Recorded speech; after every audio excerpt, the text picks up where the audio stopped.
네, 김성하 소장입니다.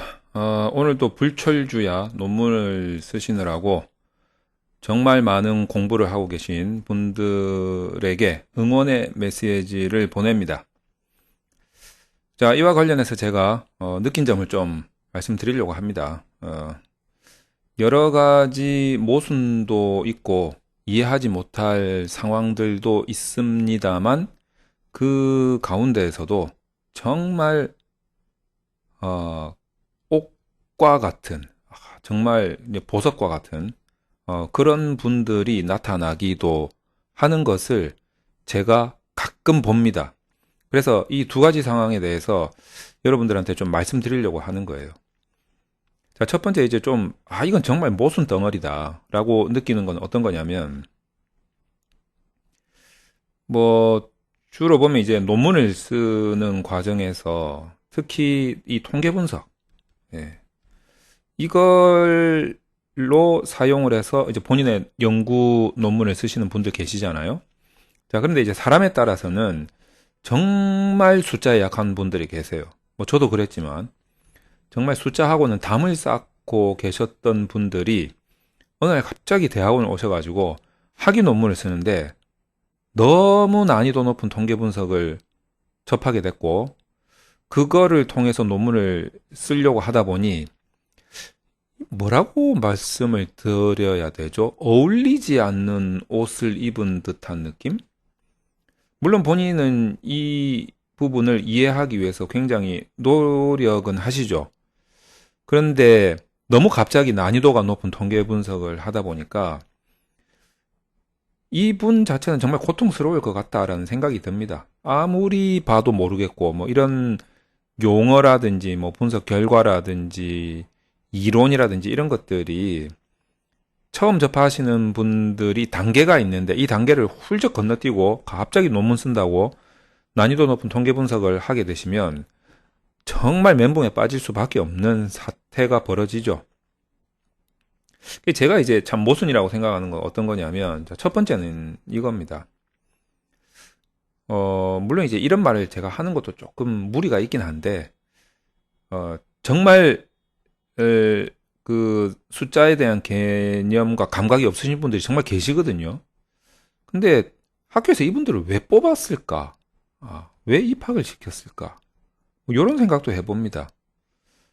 그게 이제 뭐 다양한 문제들이 좀 걸려 있죠. 그래서 이제 그 부분에 대해서는 제가 뭐 별도로 말씀은 안 드리겠지만 어쨌든 학교 입장에서는 학생 모집에 있어서 사활을 걸고 있는 상황이라서 그냥 학생을 많이 뽑는다라는 게 좀 일반적인 현상인 것 같아요. 그래서 뽑았잖아요. 그럼 두 번째, 교육을 시켰어야지. 그렇잖아요. 이제 앞으로 이런 논문을 쓸 일이 닥쳤을 텐데, 그러면 뭐 주임 교수님이나 또는 지도 교수님이나 또는 학과에 계신 모든 교수님들이 이제 앞으로 이분들이 이런 과정을 거쳐야 될 텐데, 이분들이 제대로 이해할 수 있도록 그 보통 뭐 석사 과정만 하더라도 한 2년 정도 넘어가고 박사 과정만 하더라도 또 한 2, 3년 정도 넘어가지 않습니까? 그러면 토탈 해가지고 거의 5년인데 아니 그 5년이면은 진짜 옛날에 사법고시도 합격할 판인데 이 긴 기간 동안 도대체 무슨 교육을 어떻게 시켰길래 그때까지도 이해를 못하고 있다. 이런 상태에서 지금 논문을 접하게 된다? 저는 이제 이런 부분은 도저히 이해가 안 돼요. 예, 그래서 정말 이게 모순 덩어리다 이거죠. 자, 그런데 더 웃긴 거는 뭐냐면 어쨌든 뭐 이런 우여곡절을 거쳐가지고 나름대로 독자적으로 또는 다른 데서 도움을 받든지 뭐 이런 식으로 해서 이거를 결국에는 이해를 해내고 그리고 이제 논문 지도를 받게 되는 경우들이 있어요. 또는 이해를 못한 채로 논문 지도를 받게 되는 경우들이 있죠. 그런데 정말 웃긴 상황은 뭐냐면 이 논문 지도를 하시는 분이 잘 몰라요. 야, 이렇게 되면 정말 입학할 때부터 이 과정을 거치면서 나올 때까지 아무것도 모르는데 어떻게 이런 논문을 쓰지? 라는 생각이 든다는 말이죠. 예, 그런 모순이 좀 있습니다. 그래서 이런 상황들이 제법 비일비재하게 많이 일어나요. 그래서 어쨌든 뭐 1번 과정이든 2번 과정이든 3번 과정이든 1, 2, 3 중에서는 뭔가 하나 정도는 제대로 된 역할을 해줘야 될 텐데 이 1, 2, 3가 다 안 되는 경우도 되게 많거든요. 자, 그런 분들이 덜어 있습니다. 저는 이제 학교 밖에서 컨설팅을 하고 있기 때문에 그것도 오래 해왔기 때문에 정말 많은 분들을 접해왔고 그리고 이분들이 다니는 대학원을 그분들을 통해서 간접 경험을 많이 한 상태라서 정말 별의별 일들이 다 있구나라는 게 다른 분들보다는 제가 그런 직간접적인 경험들이 많죠. 그래서 이런 목소리를 낼 수 있는 게 아닌가라는 생각이 듭니다. 근데 이제 그래도 이제 긍정적인 면이 있어요. 긍정적인 측면이 어떤 거냐면 뭐 저 같은 경우에 이제 컨설팅 자체를 어떻게 보면 이제 약간 교육 뭐 아니면 훈련과 같은 느낌으로 한단 말이에요. 그러니까 무조건 이제 좀 이해를 시키는데 포커스를 많이 둡니다. 그러다 보니까 저도 이 복습이라는 것에 대한 중요성을 너무 절실하게 느끼고 있기 때문에 저 같은 경우에는 이제 뭐 가급적이면 뭐 거의 대부분은 동영상을 촬영을 해가지고 모든 내용을 드립니다. 그래서 이제 복습이 가능하게끔 뭐 무한 복습을 할 수 있게끔 그리고도 대부분은 이해를 하세요. 근데 이제 그래도 이해를 못 하시는 분들은 이제 계속 이제 질문이 들어오죠. 그럼 저도 솔직히 이 질문이 종류가 두 가지예요. 제가 느끼기에는 어떤 거냐면 완전히 백지 상태에서 오는 질문이 있잖아요. 아, 이거는 괜찮아요. 완전히 모르는 상태에서 오면 제가 말씀을 드리면 아, 그런가 보다 하고 이제 바로 그냥 뭐 이해를 못하면 외워버리는 한이 있더라도 어쨌든 그 고비를 넘길 수가 있어요. 그런데 질문 중에서도 정말 막 이렇게 저도 인간이니까 스트레스 받는 질문인데 그게 어떤 거냐면 착각을 하고 질문을 하시는 분들이 계세요. 본인이 뭐 어떤 책을 보거나 뭐 다른 뭐 강의를 들었거나 뭐 어쨌든 본인이 뭐 잠깐 오해를 했거나 해가지고 어떤 부분에 착각을 한 거죠. 이걸 이제 질문하시게 되면 제가 뭐 저도 이런 질문을 하도 많이 받아봐가지고 아 이분이 또 어디서 어떻게 또 착각을 했구나라는 거를 안단 말이에요. 대부분은 알아요. 그러면 이제 그게 착각이었다는 것을 다시 설명을 하고 처음부터 다시 또 답을 드려야 돼요. 근데 이게 너무 힘이 드는 거예요. 그러니까 예를 들어서 애초에 출발을 안 했으면 그냥 쭉 데리고 가면 돼요. 근데 한 이 정도 출발을 했는데 엉뚱한 길로 간 거지. 그럼 이 사람을 다시 이쪽으로 데리고 와서 다시 출발을 시켜야 되는데 그게 카톡으로 문자로 메일로 계속 오는 거예요. 하루도 빠지지 않고. 그러니까 어쨌든 저도 뭐 많이 지치는 측면이 있지만 그래도 최대한 뭔가 이게 질문에 대한 답을 드리려고 해요. 근데 이제 제가 또 거기에다가 약간 지친 상태에다가 또 성격이 좀 지랄 같아가지고 또 뭐 저 와이프가 맨날 저한테 막 욕하고 이러는 건데 제가 이 말 자체가 말투 자체가 왠지 그 시비 거는 말투 부산 사람이라서 그런지 모르겠지만 저는 사실 딱히 그런 감정은 없는데 저 무슨 착한데 저는 순둥인데 자꾸 이제 제 말을 들으면 막 신경질이 났다 화가 났다 이렇게 생각하시는 분들이 있으신 것 같아요. 저 그렇지 않습니다. 저 어쨌든 그러다 보니까 질문하신 분들이 너무 죄송스럽게 생각하시는 경우가 있는데 뭐 굳이 그러실 필요도 없어요. 뭐 몰라서 물어보는 거 그게 무슨 죄가 되겠습니까? 뭐 지나가는 어린 아이한테도 물어볼 수 있는 거 아니겠습니까? 그러니까 뭐 그런 거에 대해서는 뭐 전혀 뭐 거부감을 느끼실 필요는 없지만 질문 자체가 과다하면 상대방이 좀 피곤하겠구나라는 것만 좀 느껴주시면 좋겠다라는 말씀을 드리면서 아울러 이제 뭐 어쨌든 이런 과정을 거쳐가지고 나름대로 이제 그 좀 처음에는 뭐 하고 싶어서 하는 공부겠어요. 처음에는 이제 억지로 뭐 공부 같은 거를 합니다. 네, 어쨌든 논문을 써야 되니까. 근데 이게 가끔 가다가 정말 정말 뭐 좀 드물게 나타나는 현상인데 가끔 가다가 어떤 분들이 여기서 잠재력을 발견하시는 분들이 계세요. 제가 그런 분들 몇 번 봤거든요. 뭐 최근에도 한 분 계셨고, 뭐 그분들은 제가 바로 말씀드려요. 굉장히 잘 하고 계신다고. 근데 그분들은 이제 자기가 실력이 어느 정도인지 잘 몰라요. 내가 진짜 실력이 늘고 있는 건지 안 늘고 있는 건지 잘 모르시는데 저는 알죠. 딱 보면 이 사람은 조금 더 하면 되겠는데 라는 생각이 들어요. 그러면 제가 말씀드립니다. 이쪽 분야로 해도 잘 될 것 같다. 뭐 그렇게 말씀을 바로 드리거든요. 그러니까 이게 자기가 정말 다양한 경험을 해보지 않는 이상은 내가 어떤 분야에서 어떤 잠재력이 있는지 모르고 살다가 그 죽는 사람이 태반일 거 아니에요.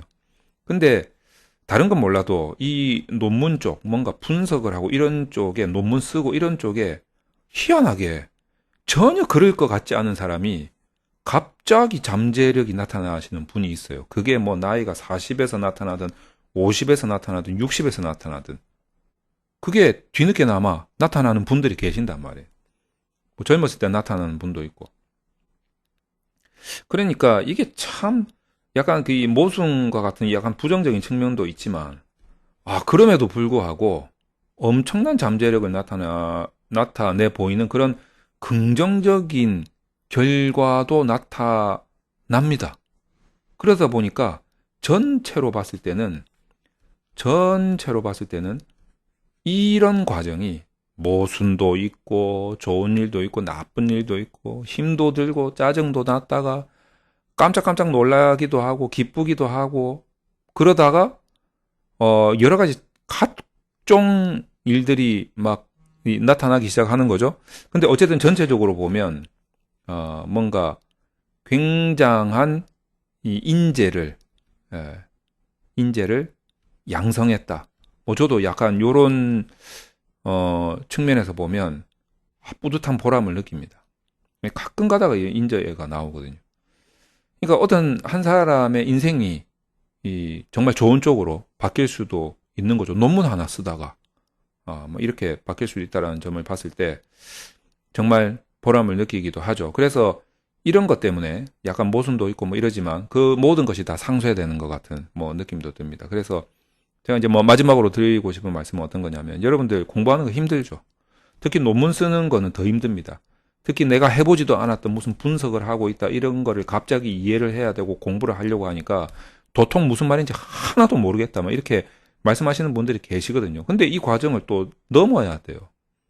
이 전체적으로 보면 이 과정이 전부 스트레스로 다가오는데 뭐 어쨌든 대다수의 사람들은 이 과정을 극복을 하죠. 뭐 이랬든 저랬든 극복을 합니다. 뭐 중간에 포기하시는 분도 계시겠지만 근데 전국적으로 보면 혹시 모르잖아요.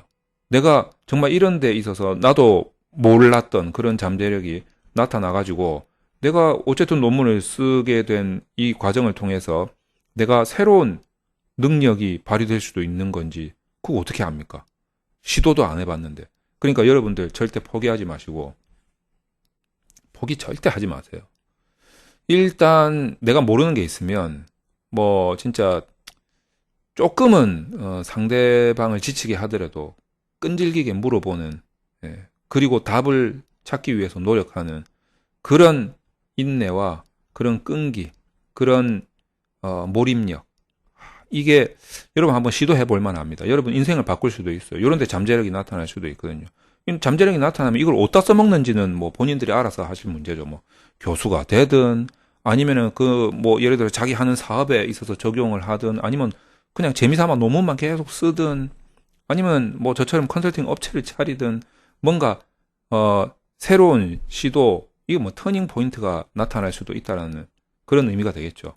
그러니까 이 대부분 이제 공부하다가 포기하시는 분들이 되게 좀 있는데 저는 그분들한테 인생 어찌 될지도 모르니까 일단 인내를 가지고 끈기 있게 몰입해서 포기하지 말고 공부를 한번 해보시는 것도 기왕에 논문 쓰니까 기왕에 논문을 쓰니까 포기하지 말고 한번 공부를 해보시는 게 좋겠다. 다만 이제 요거를 좀 단계적으로 여러분이 뭐 논문 쓸 때 그냥 막 닥쳐가지고 발등에 불 떨어졌을 때 하고 이렇게 하지는 마시고 여러분이 대학원에 딱 들어가잖아요. 그러면 처음에 시간 좀 많을 때 주로 보면 이제 1학기, 2학기 요럴 때 이제 시간이 좀 있잖아요. 요럴 때 미리 공부를 좀 해놓는 게 좋겠다라는 생각이 듭니다. 옛날에는 뭐 이 뭐 라떼는 말이야 뭐 이런 건데 저 때는 말이죠.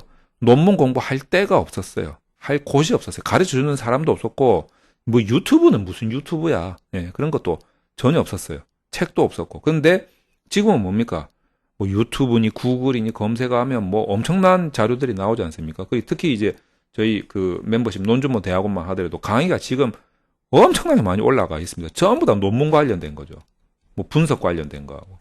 얼마나 공부할 수 있는 다양한 조건이, 예? 좋은 조건이 조성이 되어 있지 않습니까? 그러니까 이제 이런 조건을 잘 활용을 해서 여러분들이 미리미리 공부를 하면서 논문을 준비하시면 여러분들이 발견하지 못했던 진짜 나 죽기 전에 내가 이런 능력이 있었구나 할 수도 있는 그런 잠재력이 떠오를 수도 있고 그게 터닝 포인트가 되어서 여러분 뭐 인생 자체가 바뀌지는 않겠지만 그래도 여러분의 어떤 그 인생에 있어서 일부분은 바뀔 수 있을 거다. 더불어 논문도 잘 되고, 예. 그리고 스트레스도 안 받고. 이걸 하나의 공부의 과정으로 생각하면. 자, 그래서 여러분들한테 조금 지금 힘들어 하실 분들이 계신단 말이죠. 그런 분들한테 이거 힘들어 할 일이 아니에요. 내 잠재력 발견하는 과정이다. 라고 생각하시면 이게 다 돈 되는 일이다. 이렇게 볼 수도 있는 거 아니겠습니까? 그렇게 하면 즐거운 일이 되는 거죠. 자, 그런 마인드로 여러분들이 계속 논문을 준비해 가시면 좋겠다. 라는 말씀을 한번 이 비 오는 날에 한번 드려봅니다.